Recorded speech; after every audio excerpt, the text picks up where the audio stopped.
It's our favorite segment. Swagoo says, take that and smoke it. Marcus Spears, let's begin in Pittsburgh. Steelers' new wideout, DK Metcalf, is absolutely smitten with his new defense. Take a listen. And you don't want my opinion because I think they the best defense I've ever seen. And really? Yeah, like there's some dogs everywhere on the field, and I tip my hat to them because they come to work every day, and we don't have any choice but to get better. Okay, Steve Smith's like, really? And Rap Sheet's like, Swagoo, what do you say? Well, welcome to football, DK. They usually are one of the best defenses in the NFL. No, seriously though, you look at the moves that's been made by this team and the opportunity that they may have by not being on the field for 165 plays a game because they have zero offense. They could potentially be devastating to teams. A fresh T.J. Watt, a fresh Highsmith. You bring over Jalen Ramsey, Warren Thornhill, Darius Slade. You talk about Cam Hayward still playing like he's 23 years old. This team fresh in the fourth quarter for as many fourth quarter big plays we've seen them make, especially from the defensive line.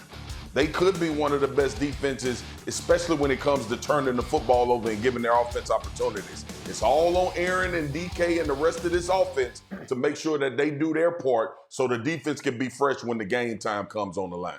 Field, it sounds like DK Metcalf is talking like the 2000 Ravens or something. Are we relax, or are you in on this? Yeah, I mean, we're definitely not going that far, let's be clear. But I also think that this is August, and you've got new teammates, and you're trying to make a strong impression on your locker room. So this is what I expect DK Metcalf to say about the Pittsburgh Steelers defense. I'll say this. I think the defense is championship caliber.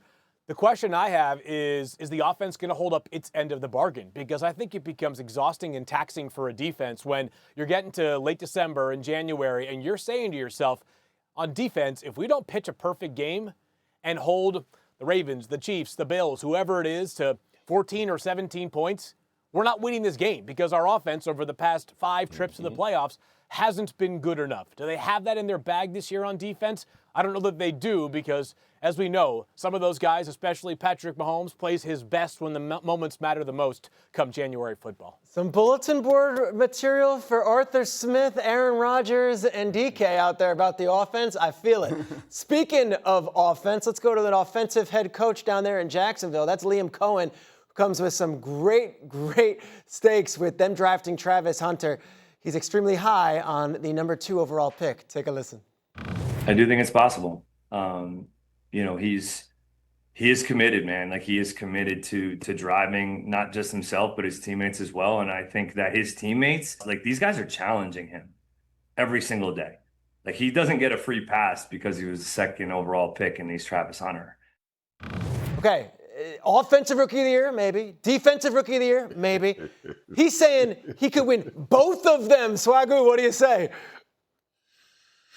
I say no. And this is not me trying to downplay Travis Hunter. This is me upplaying the players that he's going to play against every damn week. Man, listen, this is not Colorado, all right? Them number 1 wide receivers that you face in the league, they are just as good as you as playing wide receiver. Those defensive backs that you running routes against are just as good as you usually that you're playing when you're on that position. So it's not the fact that Travis Hunter is not one of these high-level elite athletes that can do both in sparing time. But to think that this kid is going to come from offense to defense for the duration of a football game and line up across from Jamar Chase, line up across from his own division rivals when we talk about Nico Collins in Houston and we talk about those guys in Indy. That is the difficult part. We have to remember that this being a two-way player is not just about Travis Hunter. It's about them dudes in the other uniform as well. Mm-hmm. Jeff Darlington, after they drafted Travis Hunter the next morning, James Gladstone, the GM, had a press conference. He sounded like Joel Osteen talking about his new 2nd overall pick. What is your reaction to this, and what do you really think is going to happen when they get him on the field? Well, what the GM said, what the head coach is now saying does suggest that they are all in on being a full-time player on both sides of the ball. It doesn't sound like any kind of part-time thing because that's how you win both those awards. But to Swagoo's point, he mentioned the fact that it's about going through an entire game. It's also about going through an entire season. Our boy Hembo back there with the stat man sending me these stats about about Travis Hunter's ability to play in 2023, 24, more snaps than any other college player. This is not college anymore. That's cool. I get that. He did amazing things. And I'm not trying to, to Marcus's point, this is not about Travis. He could change the game, but this is a different beast at this level. Every single rookie you ask when they come in, they'll tell you the hardest thing in the world is the speed of the game. Dealing with that on both sides of the ball will be the biggest challenge he's faced in his career. Field, you've scouted all these guys for years, and you've done the draft for years. He is a special talent. Do you think he can win both awards? I mean, I guess it's possible, yes, but it's incredibly unlikely. And you guys have both, Jeff and Swagoo, have made the case about how difficult it would be for Travis Hunter to just get to an elite level on both sides of the ball. You also have to upend the field, right? Offensive and defensive rookie of the year awards are often predicated upon counting stats. So let's talk about some of the players you're going to have to beat out just on the offensive side of the ball. Cam Ward was #1 overall pick. He plays quarterback. It's the most notable position in the sport. If he has a good year, he's going to be in the mix. How about Ashton Jeanty and Omarion Hampton? These two guys who both could handle 300 or more rushing attempts this season, and both, by the way, are awesome prospects. You go to the defensive side of the ball. Abdul Carter went 3rd overall to the New York Giants in what looks like it's going to be a very, very good pass rush. There are questions about the rest of the roster, but the pass rush should be legit. This has nothing to do with Travis Hunter. It has everything to do with what we are asking of any athlete to basically be unprecedented. First moment he steps onto an NFL field, and the fact that there are a lot of other guys who have very, very compelling cases on paper going into the season. Their first-round pick next year to move up 3 spots to get him. Is there any way he can live up to the expectations in year 1, knowing what they've given up and just how high they selected him? Yeah, he can live up to the expectations. He can live up to being great on one side of the football. And if sparingly he goes over on the other side, we'll lead on Get Up talking about Travis Hunter is going to the Hall of Fame after his rookie year. Okay, but here's the bottom line, bro. Like when you start talking about the NFL, and this is where people get it twisted. Okay, college is college, and college is phenomenal, and we play big time college football. All the players that are in the NFL get drafted from there. Bro, Derrick Henry runs in the NFL. Saquon Barkley runs in the NFL. Joe Mixon runs in the NFL. And if you don't think these offensive coordinators are going to try to find Travis Henry and make him tackle, if they know he's going both ways, you are out of your mind. And they stupid for not trying to do it. So there's a lot of variables in trying to go both ways in this league that people will try to exploit you and get at you. Jeff Darlington, the final word. I will say, I love that the Jaguars are leaning into this. They are not shying away from it whatsoever. I'm excited to see this as much as I know Greeny said this. Like, this is one of the coolest stories in the NFL.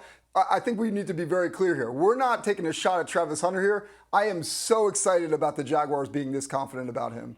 Truly a unicorn, and if they use him on both sides of the field, it'll be the first time in several decades we see someone used that way. Hey, don't be lingering. Don't be pragmatic over there. Okay. Come on now. Stop being pragmatic. Open those wounds back up. Talking about wounds, I'm watching the sound that's coming out of Miami this summer. It just seems like the vibes are off. Jeff Darlington, you're our South Florida guy. McDaniel, Tyreek, Tua even has been very candid. What's your feel on the Dolphins right now? I don't think the vibes are off necessarily. I think that there's just more accountability, and that is deliberate. When we see Tyreek Hill going off a little bit, when he goes sort of off the rails during his press conferences and starts talking, in the past, everybody's sort of been like, yeah, that's Tyreek just being Tyreek. Right now, I think a deliberate effort is being made that, hey, no, we're going to call him on this. We're going to make him feel more accountable for his words. Tua did it right at the start of training camp by saying, listen, he walked off the field in the last game of the season. He gave up on the team. He has to re-earn that trust. Mike McDaniel going into his press conferences, if Tyreek says something about what they should do with Devon Achane, he's going to go in there and poke a little fun out of it too. I don't think the vibes are off. I think this is right. The question is it too late? It's not easy to just go in and suddenly be a different coach and a different team. I think that he's capable of being more accountable with his players. The question is, will it work, and is there enough time to make it work? Swagoo, you've been around a lot of these teams. Your thoughts just from the outside, looking at the Dolphins this summer with all the sound that's coming out of those press conferences? Yeah, weird. It's weirdo vibes coming out of Miami. It feels like a team that knows that there will be a significant amount of change if it doesn't go well. It feels like a team that, like, accountability is a great thing, right? And Jeff just brought it up. But accountability, when you're talking about your team in public, it needs to be talked about a certain way, right? We can challenge people. We can bring people to task on certain things. Tyreek in particular, like, being a good football player, being a great wide receiver on this particular roster is not good enough. There's going to be some leadership value that you have to bring to a team that's had so much change, that moved a lot of guys around. There's going to be some accountability, to Jeff's point, that has to come along with that. We are no longer in the day and age where, especially if you're a star player always in front of cameras, where you could just be a good player. You literally disseminate the messaging for your football team. That's why everybody is looking at this Miami situation like, what the hell going on with these dudes that's at the mic and at the stand? Tua is trying to assert himself as the bona fide leader after a new contract, starting quarterback. He understands that he needs to be that way. So there's a lot of things that I think are actually clashing while we try to create this accountability measure. Tyreek is like, I'm a superstar wide receiver, been this way for a long time.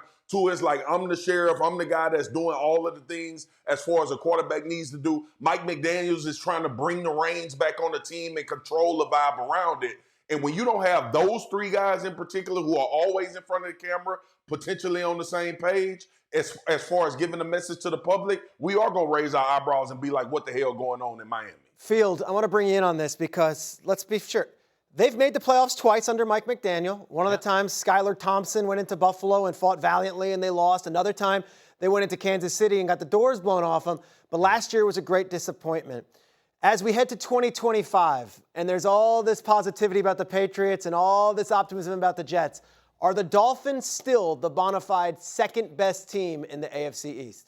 I don't think it's clear cut like it has been over the past couple of years. Like, there's a scenario in which I see the Patriots challenging for second in the AFC East or being neck and neck with the Miami Dolphins. And I think that some of what we have been discussing with Mike McDaniel is him kind of gaining power back of his locker room. I think players obviously drive winning, but ultimately if the players aren't bought into the head coach, you're not going to achieve at the highest levels. And for the Dolphins, it's no longer a matter of can they make the playoffs? It's can this team meaningfully compete against the cream of the crop in the AFC? We have a lot of football to be played, and maybe some teams in the NFC will surprise us. But the bottom line is this. The AFC looks on paper like an absolutely stacked conference right now. And if the Dolphins don't have some cohesion between their head coach and their best players, and one of their best players specifically in Tyreek Hill, then I don't really care about anything other than the fact that they're going to go to Buffalo or Kansas City or Baltimore or Houston or maybe Denver or Los Angeles in January and have the exact same result that they have had in their two prior trips, which is not good enough.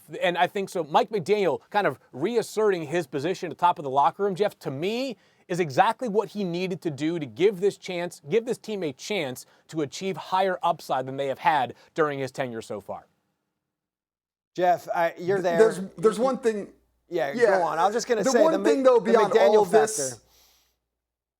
Well, yeah, but even beyond that, like the thing that I want to see, I'm most curious about is what the Dolphins are if they stay healthy. I mean, we could talk all day about the locker room culture, the leadership, the accountability. It's just, can their quarterback stay healthy? I mean, that's it. Like last year, they didn't have a good backup quarterback, and that derailed their entire season because their quarterback got hurt. What happens if this team stays healthy? End of story. If they don't do that, we're not going to be talking about them at the end of the year.